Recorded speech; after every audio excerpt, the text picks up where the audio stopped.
Nalulungkot ang buong basketball community sa pagpanaw ni Jimmy Mariano.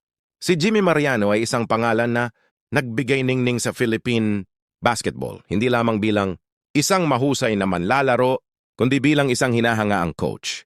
Sa loob ng maraming taon, ipinakita niya ang kanyang galing at talino sa loob ng court.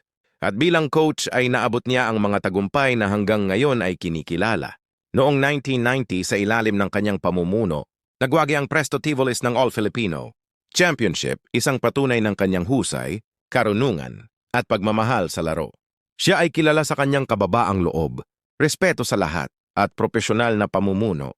Sa kanyang pag-alis, ang kanyang mga tagahanga, mga manlalaro, at buong sports community ay nagluluksa ng labis. Ang mga kontribusyon ni Jimmy Mariano ay mananatiling buhay sa kasaysayan, at ang kanyang pangalan ay patuloy na magniningning sa gintong pahina ng Philippine basketball. Naway pagpalain siya ng Diyos at bigyan ng lakas at ginhawa ang kanyang pamilya.